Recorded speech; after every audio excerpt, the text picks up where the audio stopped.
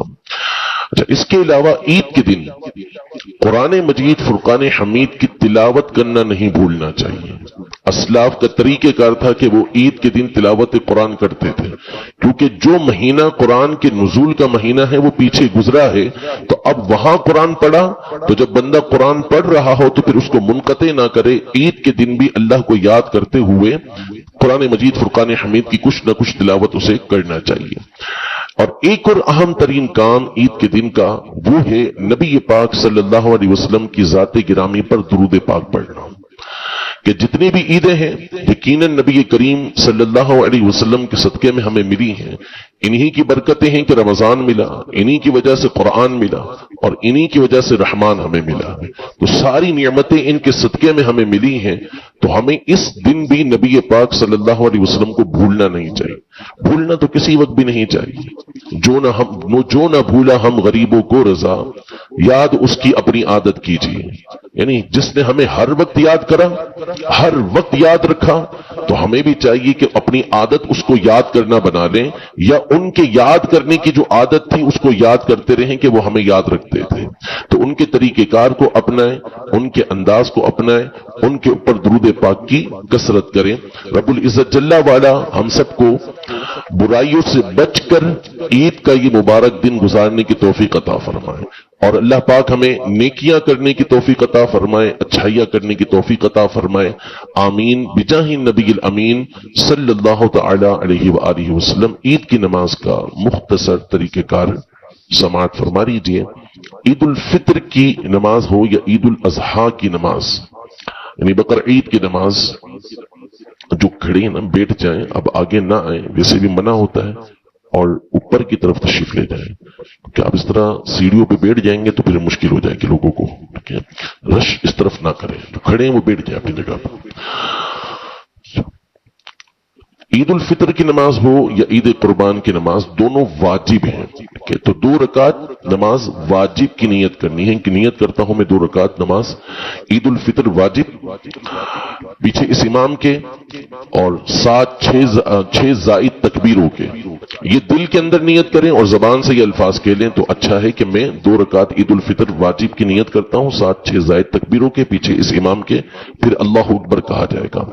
اللہ اکبر کہہ کر ہم نے ہاتھ باندھ لینے، پہلی دفعہ ہاتھ اٹھا کر ہم نے ہاتھ باندھ لینے ہیں. اور اس میں امام صاحب نے بھی اور جو پیچھے نماز پڑھنے والے ہیں انہوں نے بھی ثنا پڑھنی ہے. صرف ثنا پڑھنی ہے اور کچھ بھی نہیں پڑھنا، نہ اعوذ باللہ من الشیطان الرجیم نہ بسم اللہ الرحمن الرحیم، صرف ثنا پڑھیں گے. پھر اس کے بعد 2 تکبیریں کہی جائیں گی. اللہ اکبر، اس میں ہاتھ اٹھا کر ہم نے ہاتھ چھوڑ دینے ہیں. پھر دوسری تکبیر کہی جائے گی، ہاتھ اٹھا کر ہم نے ہاتھ چھوڑ دینے ہیں. ان دونوں میں ہم نے کچھ بھی نہیں پڑھنا. ٹھیک ہے. اور پھر اس کے بعد جب تیسری تکبیر کہی جائے گی تو ہاتھ اٹھا کر ہم نے ہاتھ باندھ لینے ہیں. اور اس میں جو پیچھے نماز پڑھ رہے ہیں وہ خاموش رہیں گے، آگے امام صاحب تلاوت کریں گے، وہ توجہ کے ساتھ سننی ہے. پھر نارملی جس طرح ہم عام طور پہ نماز کو اپنی مکمل کرتے ہیں ویسے ہی ہم نے رکعت مکمل کرنی ہے. پہلی اور چوتھی تکبیر میں ہم نے ہاتھ اٹھا کر ہاتھ باندھ لینے ہیں. پہلی میں ثنا پڑھی جائے گی، وہ سب پڑھیں گے، اور چوتھی کے اندر تلاوت امام صاحب کریں گے اور پیچھے لوگ سنیں گے. اور باقی 2 تکبیروں کے اندر ہاتھ اٹھا کر ہاتھ چھوڑ دینے ہیں. اور اس کے بعد نماز جو رکعت ہے وہ مکمل کی جائے گی. دوسری رکعت کے اندر پہلے تلاوت ہوگی کھڑے ہو کر. پھر اس کے بعد 3 تکبیریں یہ کہی جائیں گی اور تینوں میں ہاتھ اٹھا کر ہم نے ہاتھ چھوڑ دینے.